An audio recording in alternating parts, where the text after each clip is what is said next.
बिस्मिल्लाहिर्रहमानिर्रहीम नहमदुहु व नुसल्ली अला रसूलिहिल करीम अम्मा बाद रब्बि ज़िदनी इल्मा व तलबुल इल्म फ़रीदतुन अला कुल्लि मुस्लिमिन व मुस्लिमा।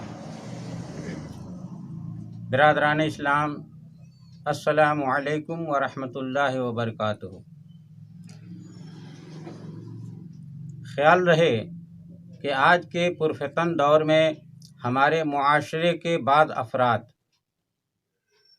खुसूसन नौजवान तबके में फ़िल्मों, ड्रामों, खेल तमाशों का वबाल बढ़ता जा रहा है, जिनके नक्श कदम पर चलकर हमारे नौनहाल बच्चे भी उन्हीं खुराफात में मुलव्विस होते जा रहे हैं। अगर हमने सुधारने की कोशिश न की तो वह दिन दूर नहीं कि मुस्तक़बिल में ये बच्चे हमारे लिए दर्द सर बन जाएं। लिहाजा हम सरपरस्तों की अहम जिम्मेदारी है कि उनकी तालीम व तरबियत की तरफ दिलो जान से मुतवज्जा हो जाएं। प्यारे बच्चों, अब मैं आपसे मुखातिब हूँ, गौर से मेरी तकरीर सुनें और समझने की कोशिश करें। आज के दर्स में जो कुछ पढ़ाया जाएगा उसमें से एक एक हर्फ का अलग अलग नाम लेना चाहिए, क्योंकि जब कई हुरूफ आपस में मिलाकर लिखे जाते हैं तो उनकी शक्लें बदल जाती हैं और ज़्यादातर हर्फों का सिर्फ सर काम में आता है और एक छोटी सी लकीर के ज़रिए दो हर्फों को बाहम मिला देते हैं, जिसका नाम मिलाने वाली लकीर या ख़त्ते वस्ल है। अज़ीज़ बच्चों, आप इसे हिज्जे करके न पढ़ो बल्कि रवां पढ़ो, जैसे अलिफ बे पे ते टे से पढ़ चुके हो, क्योंकि यहाँ भी हर्फों का पहचानना ही मकसूद है। अलबत्ता इमला लिखने वाले बच्चे को इमला कराने वाला चंद दर्स नंबर 13 तक रवां के साथ साथ हर्फों का नाम भी लेता जाए। मसलन पुल में 2 हर्फ हैं, पे लाम मिलाकर लिखो। शहर में 3 हर्फ हैं, शीन हे रे मिलाकर लिखो, वगैरह वगैरह। फिर जब छोटे छोटे जुमलों का लिखना शुरू हो तो नया तरीक़ा छोड़कर पुराना तरीक़ा अपना लें और इमला लिखने वाले बच्चे 2 कापी रखें और एक पर नकल लिखें, दूसरे पर इमला। प्यारे बच्चों, गौर कीजिए आज का सबक आपको कैसे पढ़ना है। जिस तरीके से ऊपर हमारी तकरीर में आप सुन चुके हैं उस तरीके से पढ़ना है, यानी एक एक हर्फ का नाम लेकर के पढ़ना है, जैसा और लोग पढ़ते हैं या पढ़ाते हैं। बह जह कर कद इस तरीके से नहीं पढ़ना है, बल्कि एक एक हर्फ का नाम लीजिए। बे, हे, जीम, हे, काफ, रे, काफ, दाल, मीम, दाल, मीम, दाल। ये 2 तरीके से लिखा जाता है, इसलिए हमने 2 तरीके से लिखा है। मीम दाल, मीम दाल, दाल मीम। हे तो, शीन दाल, मीम हे, खे ये, लाम जाल, जाल लाम, हे वाव, काफ फे तो, लाम, शीन मीम, लाम ये, लाम हे, स्वाद नू, ऐन बे, खे तो ये, काफ, काफ ये, काफ, लाम, लाम काफ, ऐन शीन, सीन, सीन, सीन, सीन, स्वाद सीन, स्वाद, स्वाद, लाम अलिफ, अलिफ लाम, काफ वाव, वाव काफ, मीम रे, काफ बे, बे काफ, बे लाम, ये जो, चे लाम, जीम दाल, रे नू, शीन रे, रे शीन, दाल रे, रे दाल, रे मीम, रे गाफ, रे बे, बे रे, ऐन मीम, खे रे, फे रे, रे फे, जे नू, जे रे, ते पे, ते नू, स्वाद दाल, पे सीन। ये है नाज़रा पढ़ने वालों का तरीक़ा। इस तरीक़े से नाज़रा पढ़ने वाले बच्चे याद करेंगे, यानी हुरूफ का पहचानना आपके लिए यही अभी मकसद है। आइंदा जैसा होगा वैसा आपको बताया जाएगा। अब आइए इमला लिखने वाले बच्चे गौर करें किस तरीक़े से उन्हें लिखना है। जिस तरीके से ये लिखा है, जिस तरीके से हमने बच्चों को बताया है नाज़रा पढ़ने वालों को, उसी तरीके से आपको भी लिखाया जाएगा। सिर्फ समझने का फ़र्क है कि हर्फ़ों को किस तरीके से कहाँ जोड़ेंगे। चंद हरूफ का जोड़ हम यहाँ समझा देते हैं, उसको आप समझ लीजिए। बाकी और हर्फ़ों का जोड़, यानी जिन हर्फ़ का हम जोड़ बता देते हैं, सबका नहीं बताएंगे, इसलिए कि आपका ज़हन हर बात को अभी कैच नहीं कर सकेगा, कबूल नहीं करेगा। इसलिए चंद बातें हम बता देते हैं और फिर थोड़ा थोड़ा आइंदा वीडियो में आपको हम बताते रहेंगे। तो आप चंद जोड़ यहाँ सीख लीजिए। सबसे पहले आप ये गौर कीजिए कि ये जो यहाँ लिखा है बे और हे, इसको हमने किस तरीके से मिलाया है, इसको गौर कीजिए। आप जो है मद पढ़ चुके होंगे, तो मद किस तरह लिखा जाता है, ये मद की शक्ल है, बिल्कुल हूबहू जैसे बह लिखा है, बे हे मिलाया गया है, जीम हे मिलाया गया है, तो ये बिल्कुल मद की शक्ल है। अब इसी मद में आप नीचे एक नुक्ता दे देंगे तो ये बे और हे दो हर्फ बन जाता है। इसी तरीके से जीम है, जीम हे को जोड़ा गया है, तो ऊपर जो है जीम का सर्फ इसी में साट दें और नुक्ता को हटा दीजिए। जीम, हाँ, नुक्ता नहीं हटेगा। अगर हे लिखना हो तो नुक्ता हट जाएगा, और खे लिखना होगा तो ऊपर एक नुक्ता देंगे।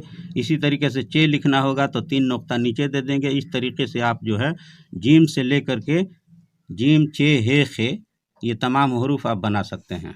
सिर्फ मद की शक्ल आपको लिखने का प्रैक्टिस करना है, ये मद, और इसी में आपको जोड़ देना है। ये जोड़ने का हम तरीका बता रहे हैं, इसलिए आप इस तरीके से नहीं लिखेंगे, इसलिए कि हमने पहले बायां से शुरू किया है, यानी मद बनाया है, उसके बाद से जीम बनाया है। तो ये उल्टा तरीका हमने आपको समझाने के लिए बताया है। आपको जब लिखना होगा तो एक ही बार कलम रख करके आप दोनों हर्फ को लिख देंगे, और उसके बाद से नुक्ता देने के लिए आपको कलम उठाना है, फिर नुक्ता दे देना है। तो ये लिखने का तरीका ये है, ये लिखने का तरीका है। इस तरीके से आप लोग लिखना है। समझाने के लिए हमने आपको पहले मद बनाया है, उसके बाद से पहला हर्फ जोड़ने का तरीका सिखाया है, लेकिन आपको इस तरीके से लिखना है। एक बार कलम रखिए और फिर नुक्ता देने के लिए कलम आपको उठाना है। अब आइए दूसरी बात, यहाँ है काफ और रे। आपने सबक में पढ़ा है काफ रे, तो इसको जोड़ने का तरीका क्या है। अगर मान लीजिए कि कर लिखना है और कद लिखना है, तो काफ को दाल में किस तरह जोड़ेंगे, काफ को दाल में कैसे जोड़ेंगे, ये तरीका से पहले हम रे बनाते हैं। अब देखिए, ये हिस्सा जो है रे का, ये मान लीजिए कि सर हो गया, फिर ये नीचे का हिस्सा ये गर्दन हो गया, और फिर जहाँ से ये घूमा है ये कमर मान लीजिए, तो ये पूरा रे है। अब आपको रे लिखना है, रे में बे में बे को जोड़ना है, तो इस तरीके से इसके सर में जोड़ दीजिए, तो ये हो गया बे रे जबर बर। अब आप इसी रे में आप इसके गर्दन में बे जोड़ते हैं, तो ये हो गया बद। यानी बे बद लिखने के लिए, दाल में जोड़ने के लिए आपको दाल में नहीं जोड़ना है। जैसे ये दाल है, इस दाल में आपको नहीं जोड़ना है दाल बनाने के लिए, बल्कि रे में जोड़ना है। अगर इसके गर्दन में आप जोड़ते हैं तो यही बद हो जाएगा, और सर में जोड़ते हैं तो ये बर हो जाएगा। अगर दाल को दाल में जोड़ते हैं तो दाल में इसके कमर में जोड़ेंगे तो ये बे दाल जबर बद, ये अरबी का बद हो जाएगा। अरबी ज़ुबान हो गया बे दाल जबर बद। लेकिन उर्दू ज़ुबान में बद लिखना हो तो दाल में नहीं जोड़ेंगे बल्कि रे में जोड़ेंगे। रे के गर्दन में जोड़ देंगे तो बद हो जाएगा, और इसी के सर में जोड़ेंगे तो बर हो जाएगा। इस तरीके से आपको गौर करके लिखना है। यानी दाल, डाल, जाल, ये 3 हरफ अगर लिखना है तो आपको रे ही में जोड़ना पड़ेगा, और नुक्ता वगैरह दे करके आपको बद या बर बना लेना है। अब आइए सीन। सीन को हमने 2 तरीके से लिखा है। एक ये सीन, सीन जबर सस हो गया, और एक ये सीन है, ये डबल सीन हो गया। तो 2 तरीके से लिखा जाता है, एक है कशिश वाला और एक है शिकस्ता। शिकस्ता किसको कहते हैं और कशिश किसको कहते हैं, इसको आपको गौर से सुनना है और समझना है। शिकस्ता के माने होता है टूटा हुआ, कटा हुआ, टूटा हुआ, कटा हुआ, हारा हुआ, ये 3 माने होते हैं शिकस्ता का। तो इसको जो है ये सोसा वाला जो हर्फ लिखा जाता है, ये इसी को कहते हैं शिकस्ता, यानी तोड़ तोड़ करके इसको लिखा जाता है। टूटा हुआ तोड़ तोड़ करके लिखा जाता है, इसीलिए इस सीन को, सोसा वाले सीन को शिकस्ता सीन कहते हैं। और जो लंबा खींच कर पढ़ा जाता है, लिखा जाता है या पढ़ा जाता है, ये लंबा सीन, ये है कशिश। कशिश के माने होता है खिंचाव, कशिश के माने होता है खिंचाव। तो चूंकि इसको लंबा खींच करके लिखा गया है, इसलिए इसको क्या कहेंगे, कशिश कहेंगे। कशिश वाला सीन यानी खींच करके लिखा गया है। तो इस तरीके से आपको लिखना है, दोनों का परिचय करना है। ये खींच करके जो लिखा गया है, ये कमान के शक्ल का होता है, कमान का शक्ल है। अब इसको इधर और इधर खींच दीजिए, इसको थोड़ा सा बढ़ा दीजिए, तो ये जो हो ये कमान हो गया, यानी धनुष का शक्ल हो गया। हिंदी में धनुष कहते हैं और उर्दू में कमान कहते हैं। इसी में तीर लगा दीजिए, तो तीर कमान हो गया। तब यहाँ से इसको काटा है, यहाँ से काट करके ये सीन बना दीजिए। इसको हटा दीजिए, ये मुंडी जो है कमान का मुंडी या धनुष का मुंडी हटा दीजिए, इसको इधर हटा दीजिए, तो ये सीन बन गया, बड़ी सीन या छोटी सीन। तो इसी तरीके से इसको लिखना है। शिकस्ता ये हो गया शिकस्ता सीन, और खींच करके जो कहा गया कमान के शक्ल का, ये हो गया सीन। तो इस तरीके से आपको लिखना है। अब आइए एक बात और समझना है, दर, यहाँ हम लिखते हैं दर और यहाँ लिखते हैं रद। इसी को उलट दीजिए, दर के माने दरवाज़ा हो गया, इसी को उलट दीजिए रद, रद माने कैंसिल करना होता है। तो ये दोनों का माना बन जाता है। तो इसको हमने मिला करके नहीं लिखा है और इसका आधा हर्फ भी नहीं होता है।